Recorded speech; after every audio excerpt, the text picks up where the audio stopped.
Mayor, happy St. Patrick's Day to you. Same to you, Joe. Today I am Joe O. Catalano. That's right. That's right. Everyone's Irish today. I have some Irish in my blood, so. Oh, there you go. Very good. Celebrate today. Typically, it's a great day. You know, at times we have different holidays and all. And I know St. Patrick's Day, unfortunately, is looked at as how many bars you're going to hit. But in reality, St. Patrick's a great story about the conversion of Ireland, but it's a great opportunity just to celebrate the Irish heritage and the contributions made to this country by those Irish immigrants. They came over and worked their tails off, and nothing was handed to them. In fact, it was quite the opposite during that time. But they were involved in the granite industry in Quincy and continued to contribute. And then, of course, probably greatest pride and joy of the Irish would be the election of John F. Kennedy.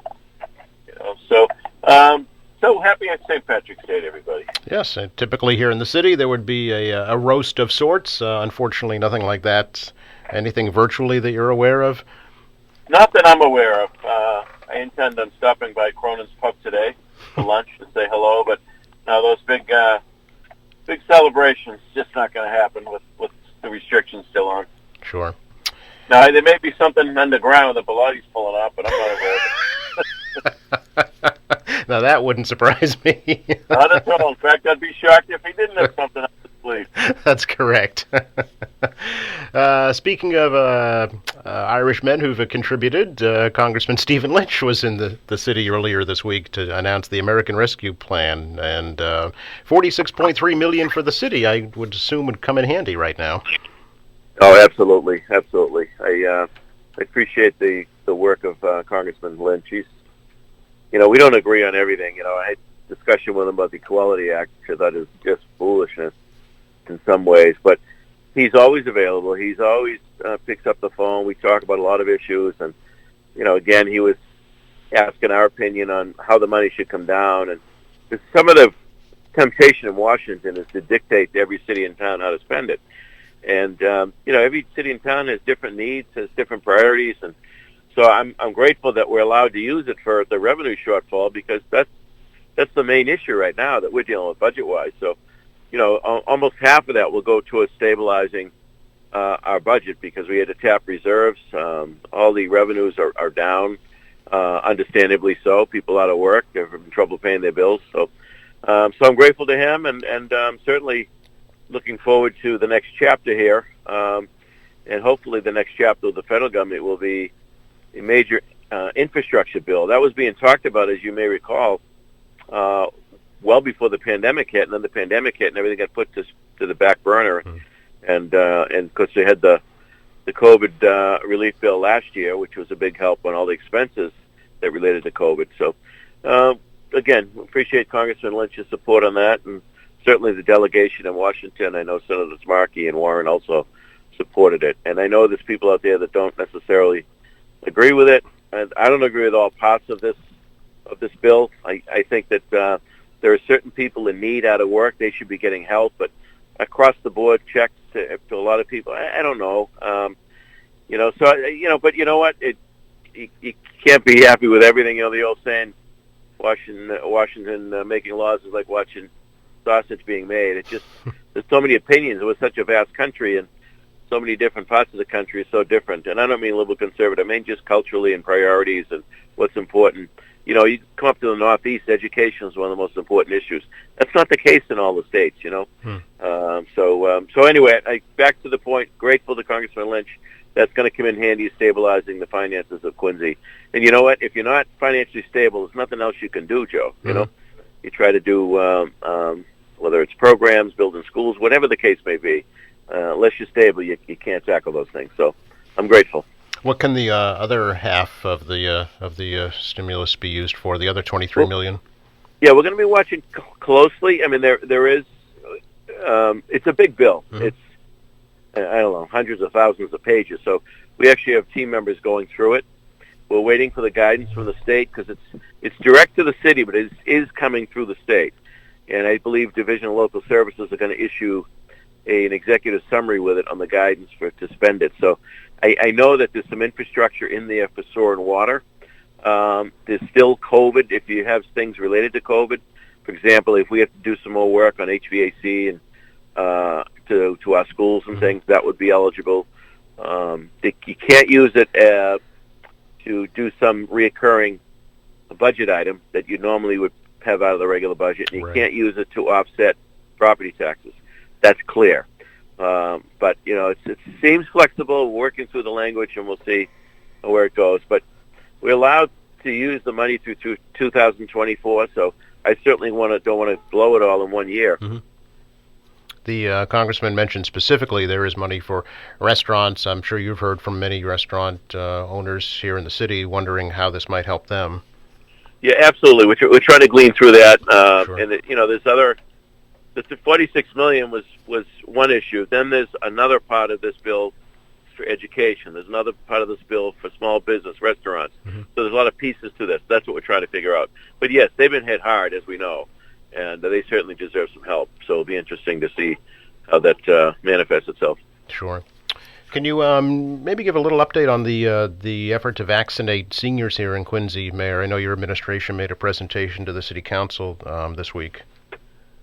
Yeah, things are going reasonably well. As you know, as we've talked about, we have partnered with Bannock Community Health from day one on testing, and then, of course, into the rollout of the vaccinations.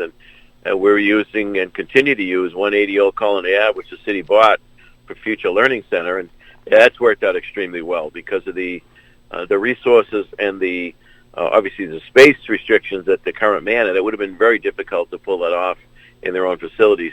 And then, of course, we had the Quincy Housing Authority working directly with Stop and Shop Pharmacy and, delivering vaccinations to all the senior buildings that are under the public housing domain. And then we had other senior buildings being done by MassCon and also Brewster Ambulance and the state firefighters overseeing that one. So I think to a large part, many of the elderly population have been done. And, of course, we can't necessarily, know how many went to their own doctor or went to CVS or Walgreens and got it.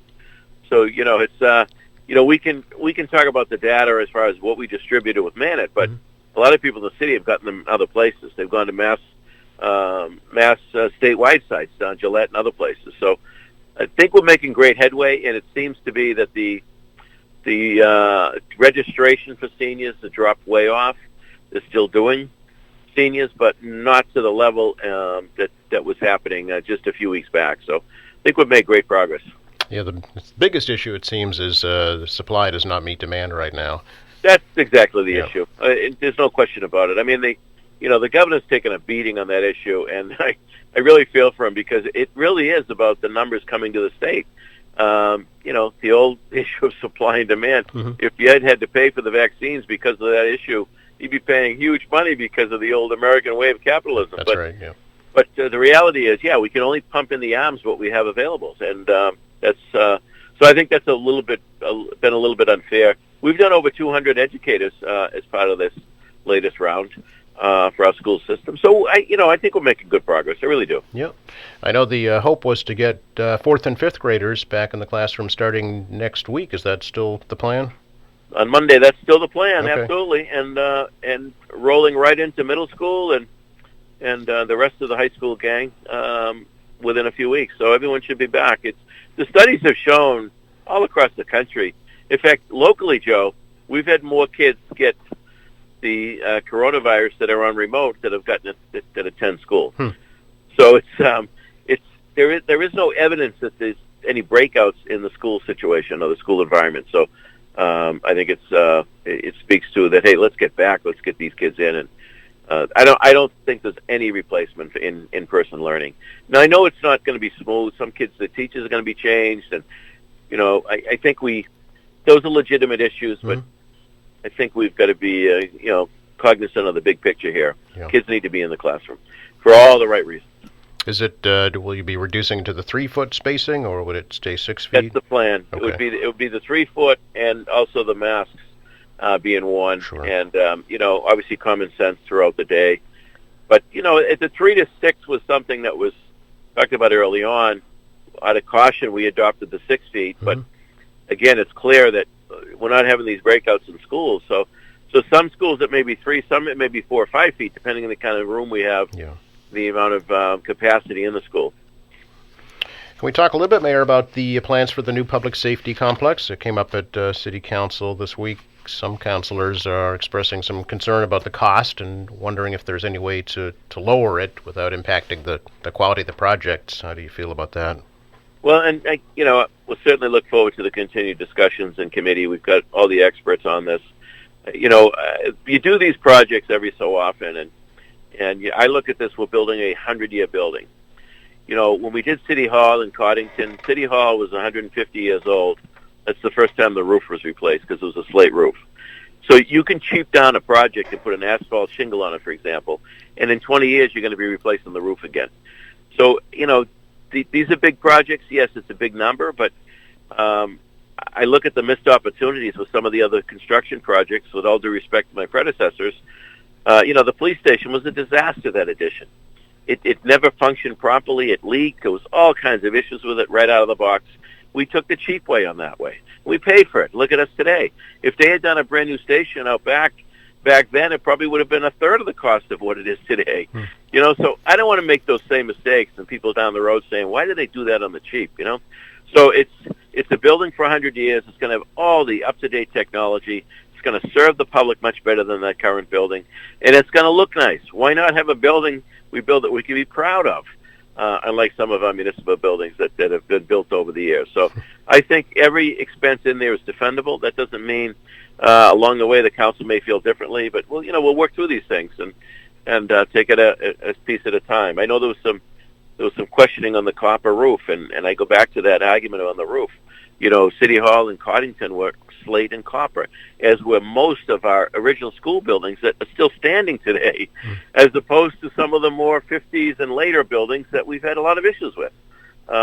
What's interesting to me, somebody said it to me not long ago, Joe, the buildings seem to have been built better before there was a building code, which is a little funny, but it's true. You look at those old school buildings; they're magnificent. So I hope that the council sees the wisdom in it, and of course this is a 100-year building, and then a building under the way we bonded, we paid for over 30 years. So again, because of the low interest rates, this is a great opportunity to be doing these big projects. Yeah. What has there been a determination for the animal shelter yet? They just finished the final value engineering. Now it's the final specs are being done for the package and going out to bid. Okay. And we'll have within a couple of months a number, and then we can get going underway. And it's probably a year and a half out before we see it opened. Okay, so they'll need an interim place in the meantime. That's correct. We're working on possible solutions as we speak. Sure. I know Father Bill's is going pretty much right across the street to that building Correct. that they're leasing from the city. Yeah. Very good. Mayor, I know you'll be asking soon for pension borrowing opportunities at the City Council. Is that coming up this spring? Yes, it is. Again, we're just putting the final touches on the numbers on that. It's complicated, but I want to make sure the public understands that, right now, as it stands, the retirement board, Quincy Retirement Board, which is a separate entity from government, they're elected by the members. I have an appointment. City auditor sits on it, but it answers to the state as far as the regulations and how it operates. The State PAIR Act, which oversees all public retirement systems in Massachusetts. So each year we get a bill from the retirement board to pay the difference. And this year in the budget it's $32 million. July 1 it'll be going up by $4 million, and it's supposed to be fully funded by 2037. So it goes up dramatically each and every year. So what we have done, I asked my team 3 or 4 months ago, with the historic low interest rates, why don't we look at bonding the unfunded liability? So in other words, we bond, say it's $450 million. It completely funds the retirement system, fully funds it so they can then invest it and get the right returns. But at the end of the day, it's a savings to the taxpayer because because of the low interest rates, you're paying 2.5 or 3%. And, we can have that stable number going forward each and every year. So the first year out of the box, we'll save $20 million. And each year afterwards, instead of going up, it'll be the same dollar amount. So it's like if you go to the schedule, it's about a $10 to $12 million a year savings versus the schedule that would be required to pay under the law. The other point I want to make is that I know there's a lot of people that don't like public employees. think they're underpaid, overpaid, and underworked, et cetera, et cetera. The reality is the employees pay 11% off their salary right to their retirement. So the actuary studies show that, Massachusetts, probably better than many states, are better in a better position on funding, and employees do pay heavily toward their pension. So there's a lot of misunderstanding on that issue, and I like to remind people of the facts on it. So I think it's a no-brainer. We'll save money. Why wouldn't we do it? Keep it simple. $20 million the first year and $10 to $12 million thereafter. Do you know are other communities taking that route? There are other communities looking at that. Worcester and Brockton did it a number of years ago, and it was successful. I know that cities across the United States are looking at it some cases doing it. Some states are doing it. Mm-hmm. So, we're not alone on this. We're not the first one to do it. It only works because of the low interest rates. That's the only reason it works. And it would need the governor's signature eventually, is that right? No, it does not. This is a bill was passed years ago sponsored by then Councilor John Keenan, who knew that world pretty well. So that was passed in 2006. That if we ever wanted to do it, we could do it. Oh. The only thing we're asking for legislatively is to expand the retirement board by 2 members, so I can put 2 private sector people on there with financial background. Well, actually, one from the chief financial officer's office and one from the private sector, so that we make sure that we're investing the money appropriately. I see. Very good. Finally, Mayor, portion of Glover Avenue will be renamed in memory of Father Cornelius Heery, according to the City Council this week. Yes, I'm certainly pleased with that. I know that there was a little bit of an overreaction by one of the councilors who questioned us naming a street for a Catholic priest. And I know we had an offline discussion a little bit about it, Joe, but most streets in the city were named for, Protestant, prominent Protestant members of our community, because Quincy was heavily Protestant at one time. So we shouldn't be looking at the religious affiliation or background. Obviously, this guy's a priest, so that comes right out from the start. Father Heery was 20 years pastor of Sacred Heart and was a remarkable individual. He was loved by everybody. He had, at his funeral, there were 200 priests, but there were also 12 local Protestant ministers there because they loved the guy. He was very ecumenical, very inclusive, and just was really loved by everybody. So it's hard to believe, but he was dead 25 years this past January. Yeah. And he'd be turning 98 this coming May. Wow. So the pastor of Sacred Heart, the current pastor, Lou Palmieri, asked me, as well as retired priest Jim Hawker, hey, do you think we could do something? And I wish I'd moved forward on it years ago, quite frankly. But there's still people to talk about and remember him. And it doesn't affect anybody else's address. That's the beauty. It's purely church property on both sides of Glover between Pierce and Hancock Streets. So it doesn't follow up anybody's address. Oh, okay, very good. So there'll be a sign change, I guess, is that right? There'll be a sign change, so that portion of Glover will become Father Heery Way. The remaining part of Glover will stay Glover Ave. So it works out fine. Very good. Appreciate your time as always, Mayor. My pleasure. Good to catch up, and enjoy the corned beef today, Joe. Thank you so much. You as well. I'll do without the cabbage, but and no green beer for me. Thank you. Enjoy. Bye-bye.